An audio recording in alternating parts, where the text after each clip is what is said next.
Salam untuk kita semuanya, berjumpa lagi dengan saya di channel Aritela Tutorial, tempat kita untuk berbagi informasi seputar informasi pendidikan dan informasi guru, serta informasi honorer dan informasi lain yang ada hubungannya dengan dunia pendidikan dan guru dan dunia honorer atau informasi yang relevan.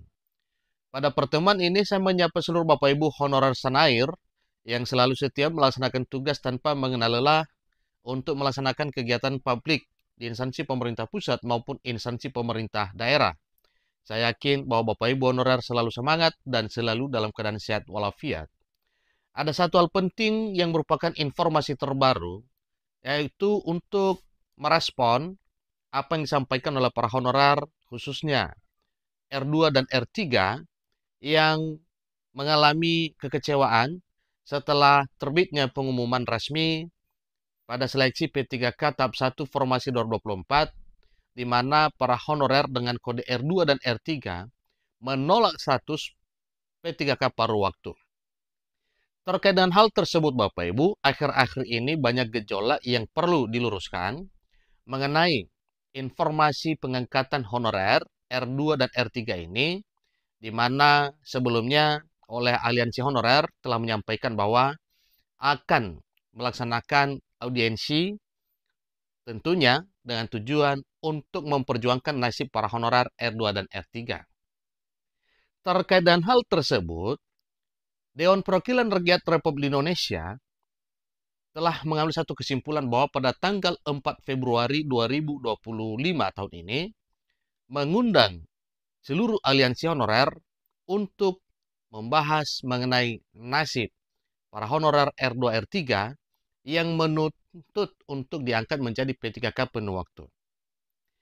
Informasi beredar dengan judul Support R2 dan R3 yang menolak status P3K per waktu.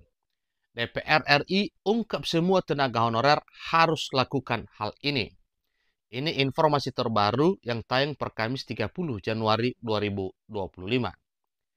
Supaya lebih jelas, ikuti informasinya sampai selesai Bapak Ibu, dan jangan lupa support terus channel ini dengan cara like dan subscribe, share, dan komen, supaya semua informasi yang disalurkan melalui channel ini selalu update di layar Bapak Ibu. Langsung pada informasinya. Pengangkatan tenaga honorer database BKN menjadi P3K terkendala jumlah formasi. Sehingga dalam hal ini, Menteri Penanggulangan Aparatur Negara dan Reformasi Birokrasi, Rini Widantini, telah memberikan solusi dengan pengangkatan P3K per waktu untuk tenaga honorer database BKN yang tidak kebagian formasi. Terdapat dua kategori tenaga honorer database BKN yang akan diangkat menjadi P3K per waktu, yaitu satu, tenaga honorer database BKN yang mengikuti seleksi P3K tahap 1 dan 2, namun tidak kebagian formasi. Dua, tenaga honorer database BKN yang mengikuti seleksi CPNS 2024, namun tidak lulus. Jadi kedua kategori ini Bapak Ibu, yang satu honorer database BKN ikut seleksi P3K demikian dengan CPNS, tetapi tidak kebagian formasi dan tidak lulus, itulah yang diberikan peluang oleh pemerintah melalui keputusan Menpan RB. Kriteria tersebut telah tertuang dalam Kepmenpan RB nomor 16 tahun 2024. Dalam surat keputusan tersebut juga dituliskan bahwa P3K paruh waktu akan menerima gaji sesuai yang diterima selama ini. Dan bahkan ini sudah lama dicetuskan oleh pemerintah bahwa memang begitulah keadaannya. Kalau masih belum bisa diangkat menjadi ASN, maka gaji yang sudah ada selama ini itulah yang diterima. Hal tersebut menjadikan tenaga honorer khususnya R2 dan R3 menolak status P3K per waktu dan mendesak untuk diangkat menjadi penuh waktu. Sebanyak 20.000 tenaga honorer R2 dan R3 akan menggelar aksi demo pada Senin, 3 Februari 2025 di depan gedung Dewan Perwakilan Rakyat Republik Indonesia. Terdapat 4 tuntutan yang akan disuarakan terkait nasib tenaga honorer R2 dan R3. Yang pertama, R2 dan R3 menuntut untuk diangkat menjadi P3K penuh waktu dan menolak paruh waktu. 2. Meminta kepastian kapan terrealisasinya tuntutan tenaga honorer R2 dan R3 menjadi P3K penuh waktu. Yang ketiga, meminta pemerintah membuatkan peraturan presiden tentang pengangkatan seluruh honorer R2 dan R3 menjadi P3K penuh waktu. Nah, ini beberapa poin tuntutan para honorer agar bisa dikabulkan oleh pemerintah, sehingga pada tanggal 3 Februari nantinya itulah yang disampaikan kepada DPR RI. Selain poin 1 sampai 3 tadinya, poin keempat yang dituntut oleh para honorer yaitu meminta pemerintah untuk mengoptimalkan anggaran kepada daerah untuk bisa mengangkat R2 dan R3 menjadi P3K penuh waktu. Sebelum menggelar aksi demo, tenaga honorer R2 dan R3 telah menggelar audiensi bersama anggota Komisi 2 Dewan Perwakilan Rakyat Republik Indonesia, yaitu Mardhani Alisera.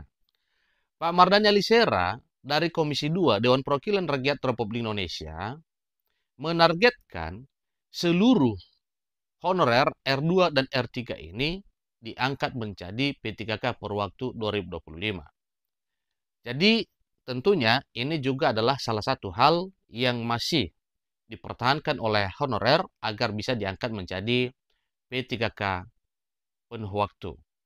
Nah, tentunya kabar baik terkait dengan pengangkatan para honorer R2 R3 ini untuk diangkat menjadi P3K penuh waktu, yaitu kita akan dapatkan informasi sesuai dengan surat edaran yang telah diterbitkan oleh Komisi 2 Dewan Perwakilan Rakyat Republik Indonesia untuk mengundang seluruh aliansi honorer untuk mengadakan pertemuan pada tanggal 4 Februari ini. Maka jelas pada pertemuan itu nantinya ada poin-poin penting atau ada keputusan terkait dengan nasib honorer seluruh Indonesia, terutama para honorer R2 dan R3 yang sedang kecewa dan sedang menuntut agar kiranya bisa diangkat menjadi P3K penuh waktu.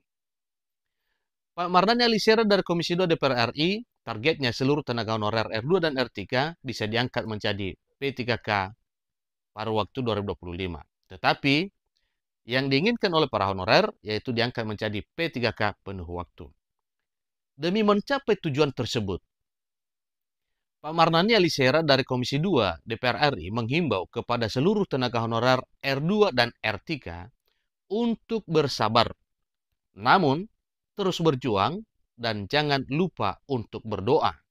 Kiranya semua cita-cita honorer, perjuangan honorer, demikian juga dengan perjuangan DPR RI untuk honorer bisa terkabul di waktu yang cepat. Itulah informasi terbaru mengenai nasib honorer R2 dan R3 yang segera akan dibahas dan akan diangkat menjadi P3K penuh waktu. Semoga informasi ini bermanfaat. Sampai ketemu pada informasi berikutnya. Terima kasih.